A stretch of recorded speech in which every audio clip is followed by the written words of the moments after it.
Hey, good afternoon, everybody. Welcome to another episode of Old Ladies Lift Chat. I am one of your hosts, Larnie Mulvey. And I'm Chandler Mars. And today we have one of our earliest members of Old Ladies Lift, Miriam Lawrence. Miriam, welcome. Thank you. Thanks for having me. I'm So, so excited to have you on. so let's we just realized off camera that it's been at least 6 years since we've been talking to each other and lifting, and I didn't realize that. Crazy. I know time has flown. I think the COVID years we lost a few. But Miriam is one of our original members to the Old Ladies Lift Facebook group.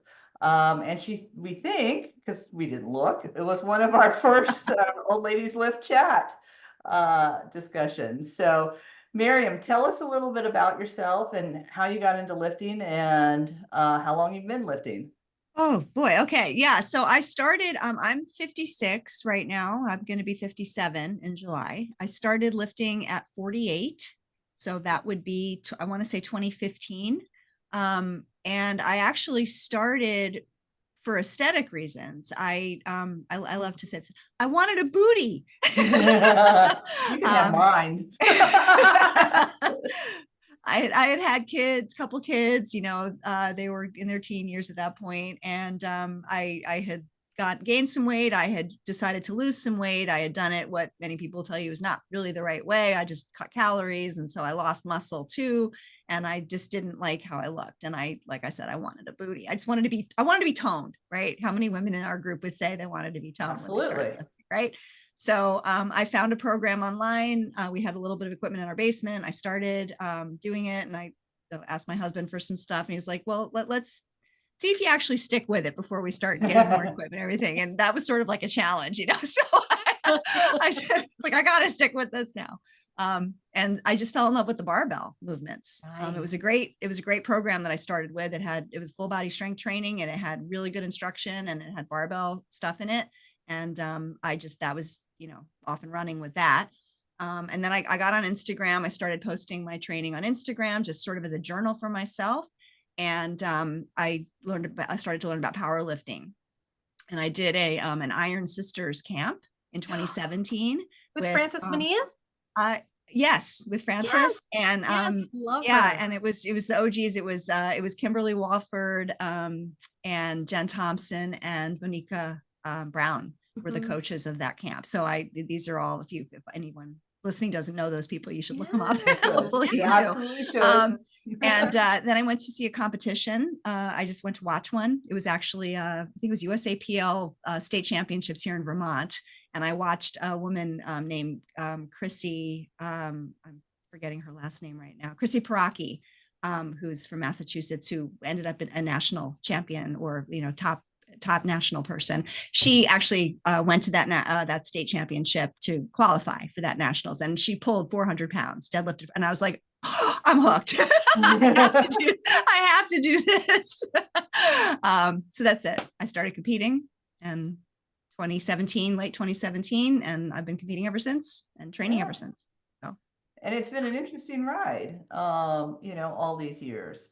And so what I wanted to talk about today, catch up a little bit about what you're doing, but I want to talk about lifting through injury, illness, and menopause, the elephant in everyone's gym right now in this age group. Because I know you, like so many of us, have had COVID multiple times, have had to deal with injuries, which are just part and parcel of one, getting older, and two, doing what we do. And then, of course, against all of that, against the backdrop of menopause, which is just absolutely horrid for anyone who hasn't been there yet. It's something that I want to talk about, how the struggles that women go through, and yet succeed in lifting quite heavy while dealing with all of this stuff. And of course, that's on top of family and work and, all of those other things. So let's start with COVID. You've had COVID how many times? I just had it for the third time. Hey, you. The second two times were kind of run of the mill stuff that most people would relate to. The first time, however, was in March of 2020. So I was actually one of the first wave beginning. people to get it. Yeah, I remember. They didn't even think it was possible for people to have it here yet. They didn't think it was going around yet at that point. And I wasn't ever even able to get a positive test, because there was no testing at that point either. But I definitely had it, and I ended up with long COVID. And it took me many months to get basically my lungs back fully. And so the long COVID, was it a discrete period of time in which you had the symptoms? Did you finally recover, or do you still have lingering? No, I recovered. And I'm, very blessed that the version that I had of long COVID was really my lungs. And what I actually have come to believe is that, and I actually learned this through some physical therapy for a back injury last year, and learning more about breathing and diaphragmatic breathing. I think it was my diaphragm. I don't think it was my lungs. I think it was my ability to fully inflate my lungs because of diaphragmatic breathing. And that makes sense. There's a lot of neurological issues and things like that go with COVID. But anyway, it took me, I had it in March, and I would say my lungs were mostly back to sort of normal by the fall, which is a good thing because I was competing in a nationals that year. So yeah, but I had lingering symptoms for about 8 months. Wow. And then the second and third times you got COVID, was it easier, worse? Did you have additional symptoms that have lingered? I didn't have lingering symptoms either time. I did, the second time I had it was last Thanksgiving, not this past Thanksgiving, but the Thanksgiving of, I guess, 22. And my husband got it at the same time, and he went on Paxlovid, and I didn't, because I just felt like I had a cold, and he was much sicker than I was initially. And he went on the Paxlovid, and his symptoms got much better, and mine got worse over the five or so days. And I was like, I better get on it because my lungs were starting to get nasty. And I've had pneumonia in the past too. So I feel like I qualify as sort of high risk now because of the long. Well, certainly. Yeah. And that helped me, the Paxlovid. So this time I went on it right away, and it kept the symptoms pretty much minimal. But then I had a rebound. No. Which only lasted a couple of days. So it was worth it. So I'm with you. I had a very early case of it. I had it in July 2020, and it was still, they were starting to do testing here, but it was at the time where you had to do the drive-through testing. And July in Las Vegas is not somewhere you want to be in your car for hours on end. And so wait, because that's what it took. You had to wait in your car for however long. So I never got tested. And that one took me quite some time to recover, and I did. And then other life events happened, and things went hanky. And then I got it again. The throat one, was that a year ago, 2 years ago, something like that? But the throat one was, I've never had a sore throat in my life. And this is, I mean, I've never actually had a sore throat, and so that was a shame. That's amazing. That was, I know, right? I realized that when I got it. You can study on yourself. That's remarkable. Yeah, but then it was so unbelievably, it was like razor blades in my throat. It was the most painful thing I had ever felt in my life. But that one didn't have any lingering symptoms like the first go round. That was just a really bad sore throat. So I'm glad that you've recovered. I know a lot of us have had to deal with that. And so that's just one of the many things. Larnie, did you get COVID? No? Not on everything. Everything. Every time I was like, this is it. This is it. I have it. This is it. Nothing. Even when I felt ill, it was nothing. So, I mean, so far, so good, I guess. No, we shouldn't have asked you. I'm so sorry that I asked you. You jinxed it. I have jinxed it. I apologize. And I've been exposed to people who have come up positive. It hasn't like fantastic immune system. Go you. I mean, I think so. Maybe it's all these years of like sports medicine and the college setting, high school, with the germs, with kids, like spitting on me, like things like that. Maybe I got used to germs, bulletproof. and so But I felt ill. I felt like I had like these fluish symptoms. And then I went and got tested and it didn't come up positive. I went twice. I remember going to urgent care and getting tested twice. They're like negative. I was like, I almost was like, dang it. Dang it. Like, I need One an of my answer. colleagues was like you, and until last week, she had Oh, never no. had it. Oh, And no. exactly like you could have just described her experience. You know, she'd been around people who had it and she never got it, and then she got it. Finally, she got it. And I have a, like I keep thinking that, I will eventually somehow, whenever. Um, but I'm just like, everybody talks about their experience. My sister got it, and my neighbors all around me, and I'm just like, This is a form of FOMO. It's good to have. yeah. Yeah, it really is. Well, Promo, I'm relief glad at you're having missing out. So aside from the lung issues, the COVID didn't affect your training that much, except for the first time The around. first time it Yeah. absolutely obviously did. I mean, I stopped training for about a solid month. I mean, it was Yeah. hard to just walking around, I got winded. Just walking up a gradual incline, I Yeah. would get winded. But then I slowly, I would say, I think it was mid-April that I started training again. And I also do Zumba. That's one of my favorite. Yes. It's my favorite I was gonna cardio. say I didn't see a lot of your dancing videos, and I was like, So I always feel funny about I don't really want to film my Zumba classes because I don't have permission from other people in the class. They don't necessarily want to be in my video. When my little group, we sometimes do dance videos after class, or I'll do things at home. I just haven't had a lot of time or energy to do it on my own at home. But yeah, I still do it. But anyway, yeah, it took some time to get back to. One final question about COVID. Do you think that you're lifting before and you're getting back into the gym, which I understand was your basement for a while, as soon as you could, helped you to recover better? yeah, that was gonna I probably I've never had COVID and not been someone who was a strength training, so I don't know what my body would have done if I hadn't been, but I feel like I was in pretty good health and pretty good shape. I think, I had been doing physical training of some kind. Even prior to lifting, I was doing, cardio stuff.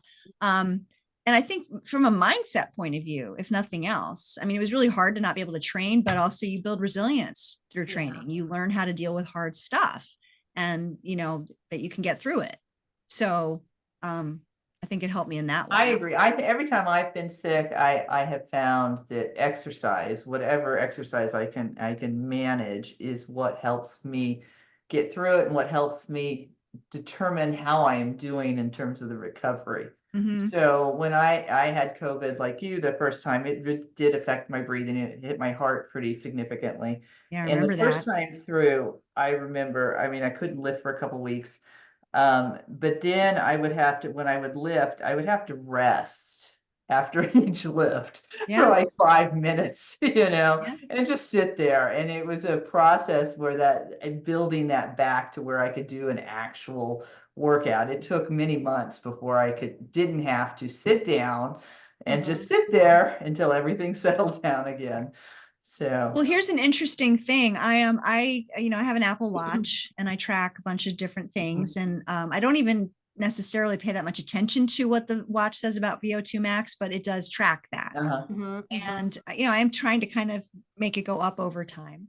And after I had COVID this most recent time, I just happened to glance, wasn't intending to, but I looked at my VO2 max graph and it dipped and it stayed down for a few weeks. And I didn't even feel like I had any particularly compromised situation, but it affected my VO2 max. interesting. Oh, that is super. It's just come back up to where it had been. It's a baseline. Mine affected my oxygen saturation. I had a cheap little Fitbit, but it only tracks oxygen saturation at night.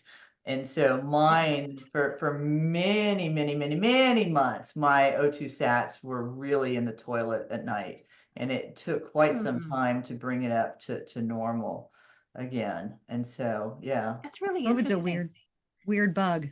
It does is a weird weird stuff. bug. It is. It's yeah. So let's move on. The life of every adult who is an athlete in any way, shape, or form is littered with an injury here and there.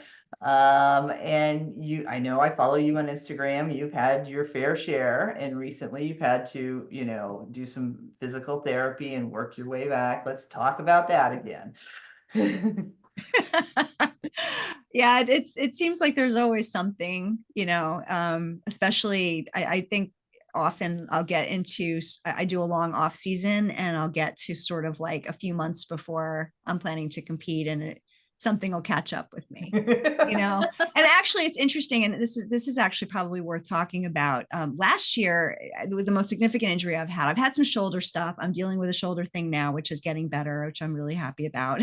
Hopefully better enough to be able to bench well at my next comp. I'm 7 weeks out. But last year I had a back injury, which I completely did to myself. It wasn't like a sudden catastrophic injury under the bar. I was just doing relatively heavy tempo RDLs for a long time. I had them programmed week after week after week. And I started having a little bit of pain and then a little bit more pain. And I ignored it. I didn't do anything about it. But what was really interesting when I started seeing the physical therapist for it, he said, so did any stress or anything unusual going on in your life when this happened? And at the time that he asked me, I couldn't think of anything. And then one day I was like, oh my gosh, there was a big blow up in one of the federations that I was very involved in. I remember that. That's when it happened, right after that. And it was extremely stressful. It was so stressful that I completely repressed it. Which I'm bringing this up because people that are listening to this may or may not know, like stress, your body can't differentiate between emotional stress and physical stress. It does not know the difference. So it just collects it all and eventually it spills over. Yes. So if you're under a lot of emotional stress, you need to take that into account. And so I was just talking about that at work today. I was talking about that with I work in a warehouse with a lot of people who are lifting and lowering, and we're on a good record of like not getting this and whatever. And then somebody comes in my office and it's like, do you think stress could injure, my elbow? I was like, I don't know what your personal life is, but work is stressful. And if it compounds, your body does. It's funny that you say that, because now it's like, yes, the answer is yes. There's a song lyric, and I can't remember the singer or the writer. Push it down and it comes out sideways. And I always think of that with any stressor, and the more you tamp things down, the more bizarre it is when it comes out, and it's going to come out in all sorts of strange ways. Yeah. So we were talking off camera before that with the back injury, though, you learned how to breathe.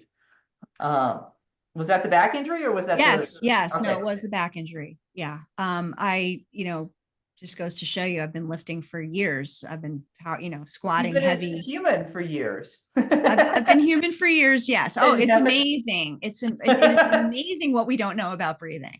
Yeah. Breathing and bracing, agree. And they go hand in hand. 100% agree. Yeah. So, I saw a physical therapist that's an area of specialty for him. He does something called dynamic muscular stabilization, which is a method that is very much involved with breathing and bracing properly. So I learned that I was not breathing in a 360 cylindrical way. I thought I was. I used to sing as a young, as a teenager and young adult. And I knew how to belly breathe.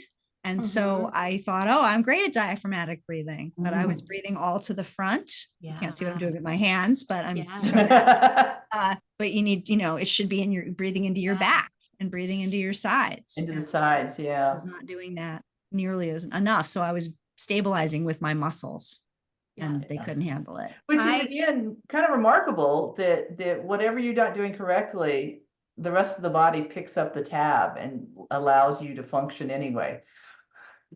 Until it doesn't. I was just listening to a book called Breathing for Warriors, and it's a very scientific. I audible a lot of books, and so this was a very scientific-y kind of like audible book, and there were some parts I was like, come on, hurry. But like the parts that I actually really did stick and we're interesting, we're all about like the poundage of your diaphragm that works there's like 10 muscles that have to work your diaphragm, and that people like breathing into their lungs, and they're like, yeah, I'm taking deep breath, but it's really not like a deep breath. And I think breathing is so important in breath. And I'm just getting back from my Achilles tear, and so like like I have to relearn that.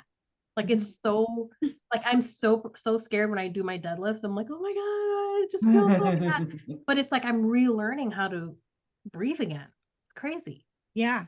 And it goes hand in hand with nasal breathing, which is something my coach actually has those athletes doing a lot now, especially. And that helps you breathe more deeply, learning how to breathe properly, through your nose more than through your mouth. And there's all these things that connect. And I started having, I was tracking my HRV and my deep sleep, and I started learning about breathing through your nose and how that affects sleep. And all these pieces kind of came together. I'm like, okay, the universe is trying to tell me something. I need to learn how to breathe. So injury can be a blessing sometimes. Absolutely. No, and with the shoulder, you were saying earlier, Chandler, it's amazing. Something isn't working properly and your body compensates.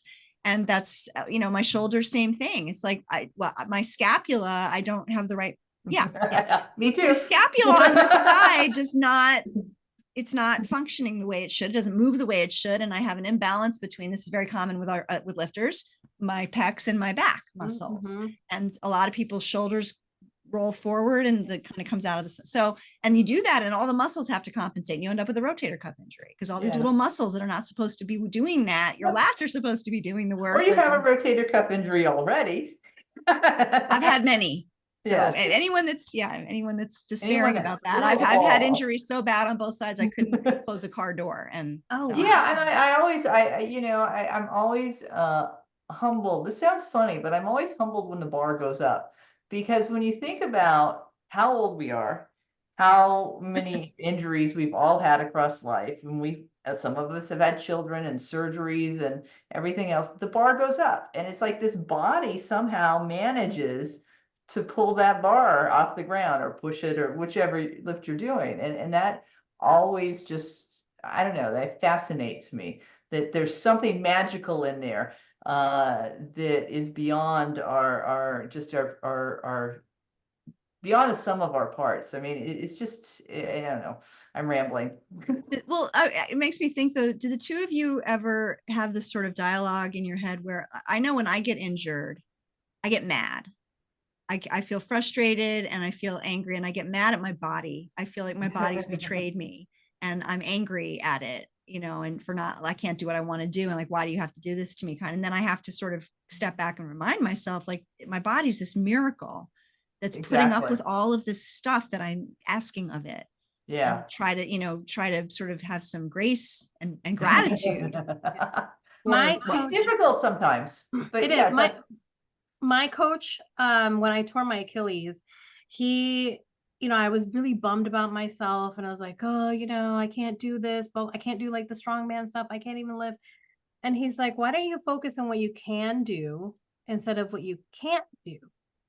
And with him saying that, that's when I just worked on my bench and I did a bench only comp. And I was like, this is cool to have a nice, like, stronger upper body, and it's going to help me in strongman stuff. So, I mean, I think that internal conversation, like you can get, I mean, I was depressed for like a month or so. I was kind of like moping around the gym, like, why am I here? Like, I'm just doing dumbbells, like I was just, I was like really upset at myself. But after my coach said that, it kind of, that mentality that flipped. Like what you said, Chandler, I think was such a great way to put it. Like, you're so blessed that the bar goes up. I was like, oh, I could bench 160 now. This is great. Yeah. And I was like, I'm frustrated. My bench was just starting to take off. Like, I was really heading toward a bench PR when I got this shoulder injury, and I didn't even do it benching. I did it doing a stupid accessory. I just went a little too heavy on an accessory. I was like, I can go a little heavier. I can go a little heavy. And then I like had a rep and it hurt. And what did I do? I did another rep because Oh, That's no. always, that's, and so I I learned. tweaked my knee. Oh God, I feel like I'm always tweaking something because my hips are crooked and we haven't gotten that straight. But I tweaked my knee, I don't know, a month, 6 weeks ago. It's fine now. I'm sorry. But a tendon like popped out or something. And what happened? It was not even on a weight. It was on a warm up, empty, nothing, just squat into the box. And on the way down, the tendon or the cartilage, something flipped and I collapsed to the box. And then it took and nothing tore, thankfully, knock on wood, but it took a couple weeks before I got it back in its groove, and then another couple weeks before I could, bend it. I just squatted for the first time last night. And so, Congrats. yay, empty, Yay. empty safety bar. Woohoo. We're Better but than nothing. Better than but nothing. it is better than nothing. But yeah, but it's like, the injuries that I end up getting are never from the heavy lifts. It's from something else. And it's the body is just compensated till it can't compensate anymore. And then it decides to go because I should be able to squat my body weight. I basically was falling into a chair that my knee should not go out when you fall into a chair. But it did because something else was out. But yeah, such Yeah. is life. But we Yes. keep lifting. And I think that's the point because you don't give up. Because I think what's important for people to remember is that you keep moving forward and you keep going. And it's not something, oh, I'm injured and I'm done. That's it. I mean, there can be catastrophic injuries, I suppose. But most of life is not, thankfully. And you just keep going. And that's life, Yep. essentially. It's one of the big lessons of Lifting. Yeah, you just keep going. you, One foot you in have front your of the good other. days, you have your bad days. And then, when you do a good day, you celebrate your good days. When you have a bad day, you learn from the bad days. So Yeah. I think that's at least that's like what my lesson is when it comes to lifting. It's like, Yeah. And I think it makes us mentally stronger overall. I suppose Yeah. if we had no bad days, we'd be, we'd probably be even, unbearable. think about it, like even our bad days are good. Yeah. Because I'm grateful. So even when I was sick, I would tell myself, I am grateful to be in this gym doing this. Even Mhm. if I can only do a lift every 5 minutes. Right. I can do a lift every 5 minutes, and eventually it'll get better. And I think persevering through that allows, I think, it influences recovery significantly. Because I think if I were just to lay around and mope around, or any of us just lay around and mope around, that we never get better. Yeah. So And you have to move too. I mean, You have to, your body have to needs move. in his medicine, you have Yeah. to start moving.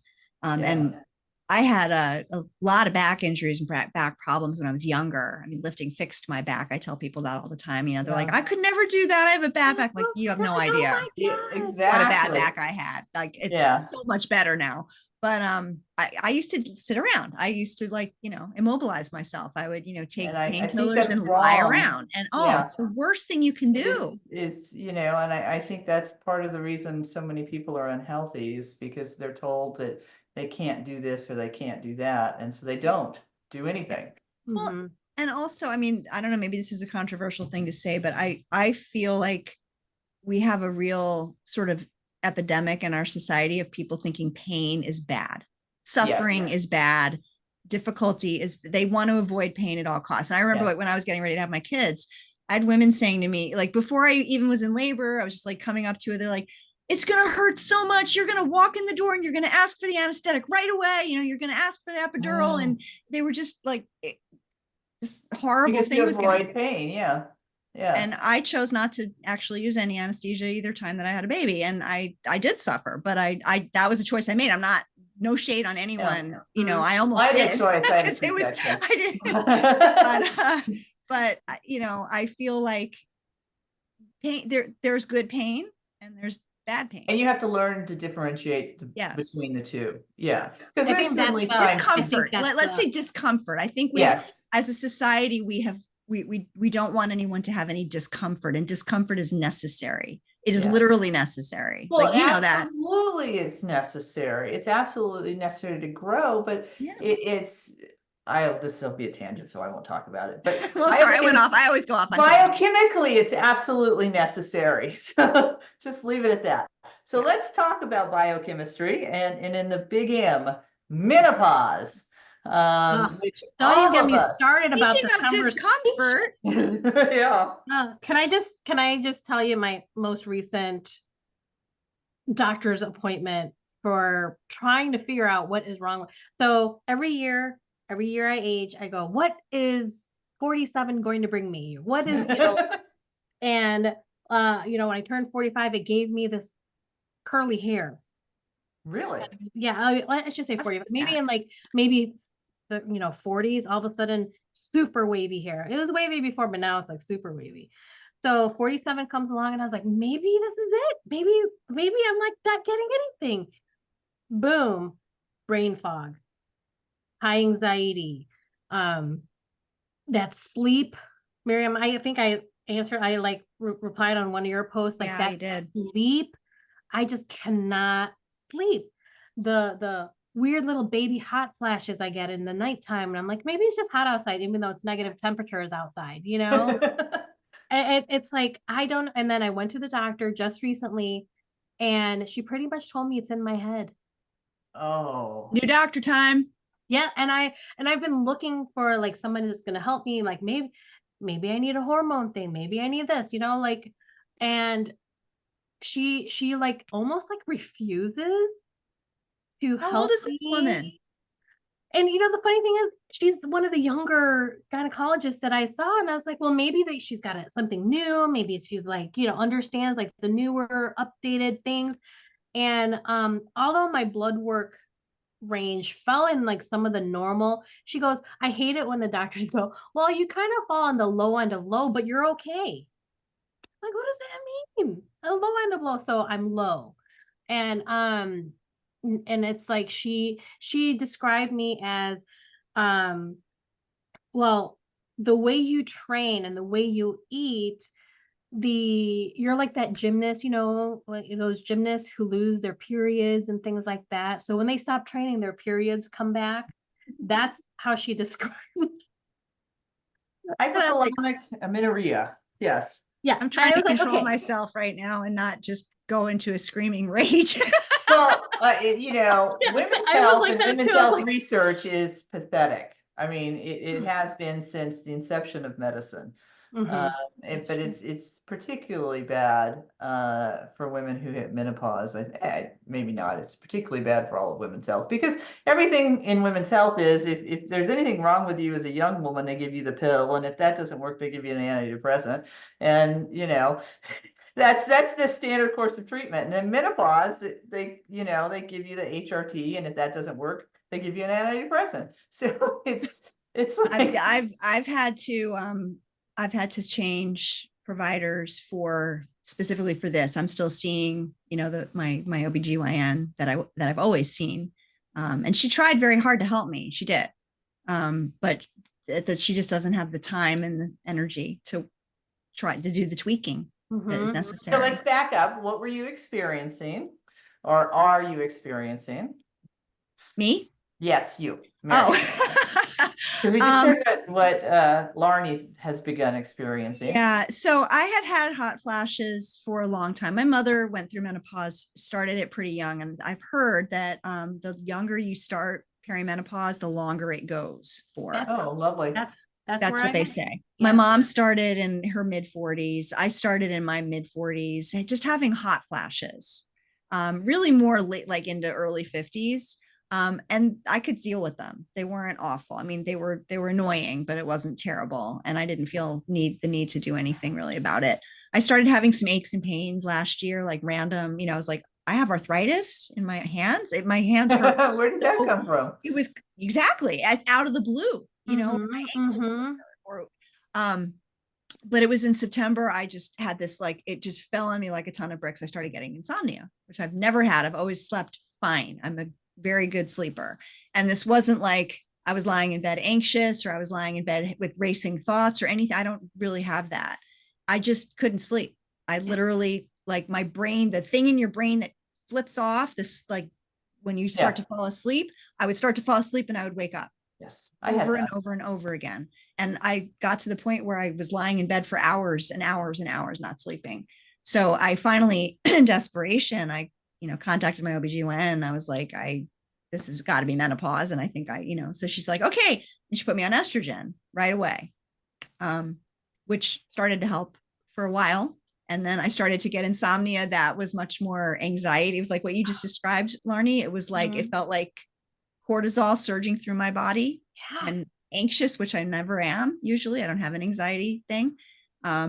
So that's sort of what has been the journey since September, is trying to figure out what I need to do for my body to stop having this problem. And I don't get into the details about it, but I appear to be kind of estrogen sensitive. So I actually probably had too much estrogen at that point. So it's like I just trying to talk to this doc, and I'm already looking for a new provider because I feel like she is super frustrated with the questions that I'm asking. I'm like, well, I have questions. I need to know. And I just was like, I've never had these symptoms. And it just mine started rushing in, was this April, probably. Okay, so I turned 47 in November, and then like January, February, I started I'd go in the room and be like, what was I supposed to? It just like I would forget. And I also think that she was thinking, I'm still young or whatever, but I haven't had a real period since I was 40. And So it's you've like, been in and for a then long time. like 2 days, 2 months, I'd be like, oh, okay, I'm back on track. And then bye for like, you know, so she pretty much blamed my lifting, that I was lifting too much. there are so many things wrong with what this doctor is telling you. I mean, we could just spend an hour talking Oh about all yeah, this. I could like bitch about this Yeah. for a while. I'm Got to like, find no. somebody else. Yeah. Yeah. And yeah, women need to know. This doesn't get talked about. I mean, I didn't know any of this until I had to deal with it. Right. It seems like for every woman, it all is new, and no one's telling us Yes. any of this. No one's prepared us for any of this. And you don't think about it, and you don't know it's coming. Like they tell you about a period, like you're going to get your period. When you're 12. At least I did. I don't know. A lot of girls do. They're expecting. No, I actually didn't know, You and I didn't? didn't Okay. tell my mom for like at least a year. Yeah. So Oh, I I'm got it hoping that's very young. changing. Because we didn't talk about it. That was not talked about when Yeah. I was, or at least not in our family. So I Yeah. had no idea. Well, I had no sympathy for my mom. I mean, I thought, oh, she has these cute little hot flashes. I mean, I just had no idea. She didn't complain. My mother was not a complainer. It's like to a fault. So I think she had really serious symptoms. I just didn't know anything about any of them. But so this stuff starts to happen, and you feel lost. And then you're getting gaslit by these doctors that don't know, and they should. It's a crime that they don't know. Because the information is out there. There's plenty of it. Yeah. Yeah. So that's why we're talking about it. Yeah, And exactly. That's my journey right now, is like to find somebody to help me, these weird, like that arthritic pain that you were saying, Miriam. Like Joint I pain. feel that in my wrist, my hands. And I'm like, that's never happened before. And just like the achiest joints I've ever had in a long time. And I'm like, what's going on? So Yeah, I get that, because my joints have felt like they have dried out. All of a sudden. Yeah, that's a all great of a way to sudden put they're it. just brittle. I have an image of an 80-year-old woman with brittle bones and brittle joints, and I'm like, that's not me. Why is that happening to me? What is going on in my body that is sucking all the fluid out of my joints? Yeah. It's hard to believe that estrogen plays such a huge role in so many things, and that balance. And that's actually, I was going to say, a lot of the focus tends to be on estrogen, which obviously is very important, but progesterone, as it turns out, progesterone is what is really responsible for a lot of helping you sleep, and other sort of, it's the relaxing. Yeah, it's hormone. called a GABA agonist, just for those of you. It's the same as a benzodiazepine. In Yes. fact, way back when they discovered it, they tried to use it as a anesthetic, just for reference, but it has side effects. But it's pretty much the mother hormone of the whole thing. And if you don't have, pregnenolone to progesterone and then on down, if you don't have enough progesterone, everything else goes haywire down the thing. Which I But think is where I'm at. And that's, yeah, I do need some estrogen. My estrogen is definitely on I need some, but it seems like I can't take too much. So we're well, gonna. see, I was the opposite. The progesterone made me feel absolutely rotten, drugged, fuzzy, couldn't handle it. Really? I just did not like it. I couldn't sleep, and I did. Now the Yeah. estradiol and the testosterone that I took for a brief period, I felt better-ish. I think the testosterone especially, I recovered better in the gym, but because of some unique circumstances with my, my blood chemistry, it was increasing the viscosity of my blood, and that was getting dangerous, and so I couldn't take that either. But I think that uh, I think that there needs to be a lot more research on hormones and female health, not just the big three, because there's a huge metabolic pathway there. And all we really know anything about, and we barely know anything about, is progesterone, testosterone, and estradiol. And we ignore just about everything else. I mean, more recently, they've started looking at estriol and estrone, and they do DHES sometimes, but And thyroid hormones, of course, are very well, important. and the thyroid, and so that's a whole other issue. I found personally that T3 did wonders for me. And so I take some desiccated T3 at a very low dose. When I started taking it was as if a light bulb went off, a curtain opened, like, butterflies flew out, everything. It was like, oh my gosh, this is what I'm supposed to feel like, and I haven't felt like this in a while. And so that was huge for me. It didn't help anything with the weight gain, but it did allow me to function at a semi-normal level. But again, most traditional practitioners will only give you T4. So, and if you can't convert T4, or if you have other issues down in that pathway, then you're stuck again. So you have to really, as far as female hormones are considered, or hormones are concerned in general, I think you have to look outside of the box and figure it out yourselves, unfortunately. Well, there's this whole other consideration which is relevant to this particular group, specifically, which is the whole issue of testosterone. And my new provider, mentioned, said, hey, we, at some point we're focusing on this other stuff right now, but at some point we should take a look at the testosterone as well. And I was like, I want to really think about that one, because it's obviously changes how you can compete. It does. And I basically said, if it turns out that that's really affecting my quality of life, I'm not going to be stupid about it. And I'm not going to, let whether I compete tested or untested determine whether I have something that's necessary for my quality of life. I don't really feel like I have a lot of any symptoms that are significant of low testosterone. It is on the lower end on the lab value, but this doctor treats based on symptoms. And I think a lot of women find testosterone to be quite remarkable. I mean, I didn't have as huge a impact as I expected. I was hoping. I thought, cool, I'm going to lift really heavy and I'm going to be doing great. I am, this is going to be wonderful. It wasn't. I still felt pretty rotten, so it didn't help that. But I did notice I recovered better in the gym.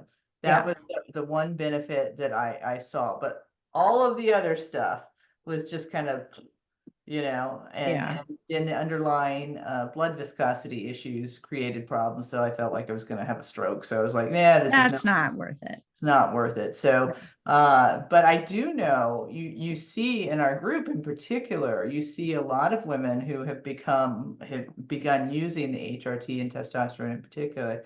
And I do see a lot of gains in their lifts over the periods of time where they've begun using the testosterone. So, which is why it's why you can't compete, certainly, and take it. And part of it's a little tempting, but I know it is tempting. It's like, like I said, I'm not going to let which division I lift in determine. Yeah, I health. would have, if it had made me feel better, I would be on it, but it Yeah. didn't. And I don't like, literally my main complaint is the sleep.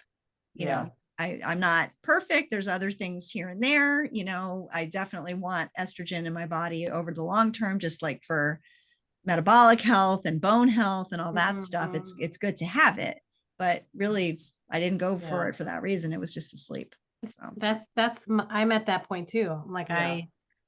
I'm like, I need somebody to help me. And so I'm in that back to square one, looking for a provider that will actually like listen to me instead of just write you a script dismiss for me. what he writes for everybody else. You know, like don't dismiss me because of what I do, because of my age, you know, like things like that. I just and the whole like thinking out of the box.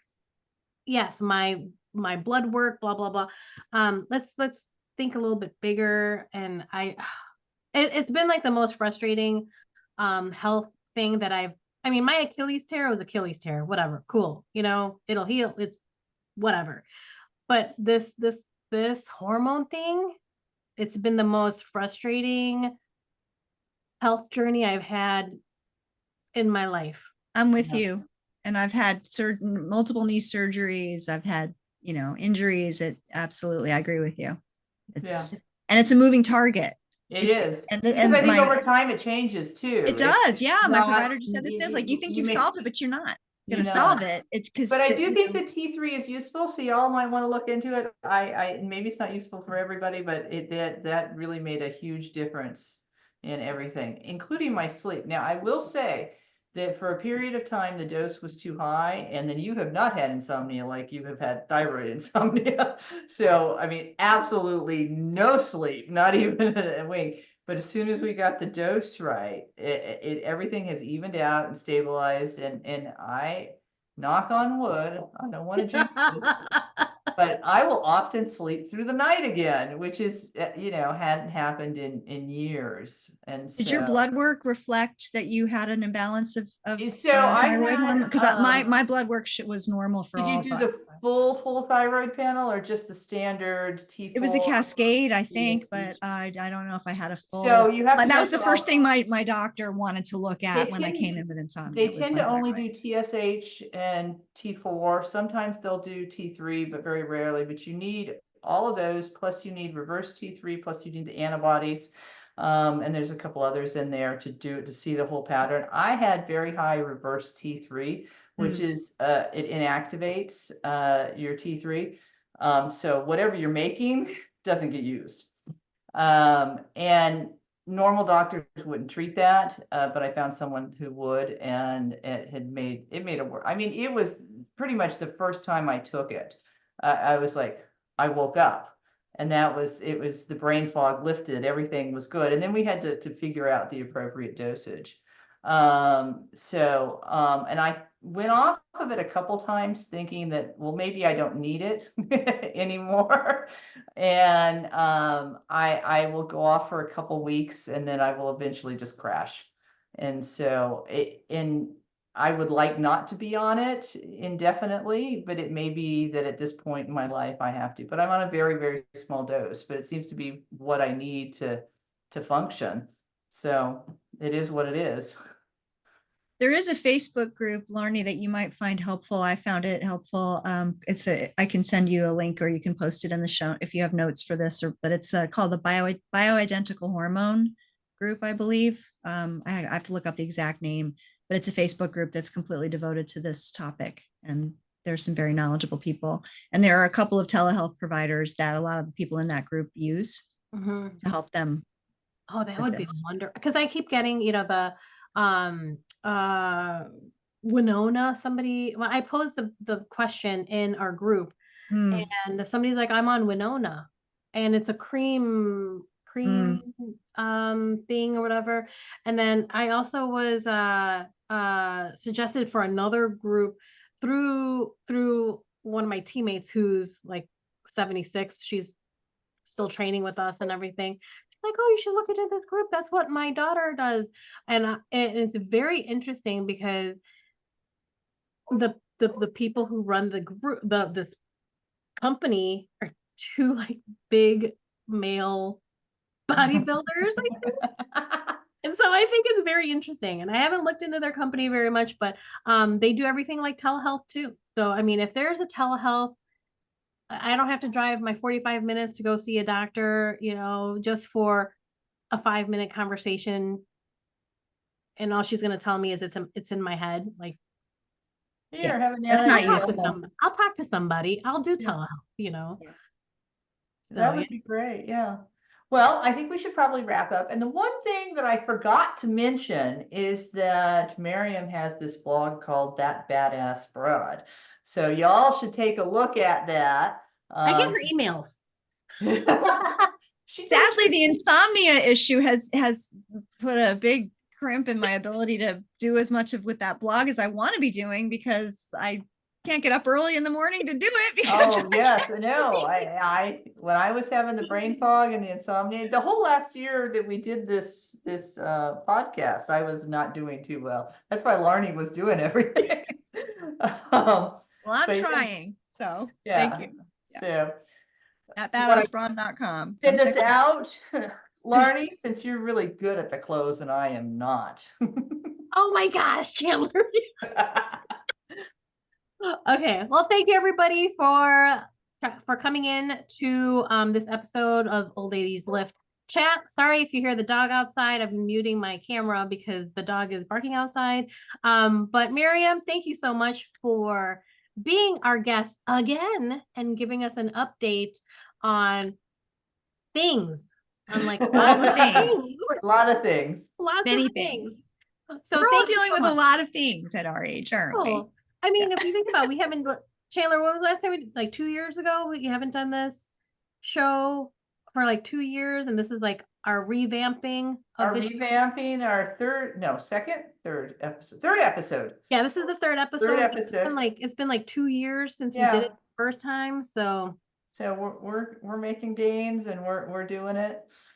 we're coming back. So We're Miriam, thank you so much for Thank you. your time, and very informative episode. So everyone take a listen. YouTube channel, make sure you grab your shirts on oldladieslift.com and order those shirts so you can support the page to get more stuff. And the Facebook group, don't forget, if you're not in the Facebook group, our Old Ladies Lift Facebook group, you have to be 40 or older and a woman. No men, thank you, even though we regularly get men. We love the men, just not in the group. Just not in the group, not for you. And yeah, check out the website, oldladieslift.com, and YouTube and everything else. And also, we're looking for bios still. If anybody wants to submit their bios, submit them to Chandler, submit them to myself. There's a form to fill in for the site. Yeah. Let's revamp. Let's revamp and let's really show the world what women can do. So, all right. Well, thank you, everybody. This is a wrap. It's a wrap, and I will attempt to close us out. Don't cut Thanks us for off. having me. Wait a minute. Wait. Thanks, Miriam. I'm gonna goodbye, all.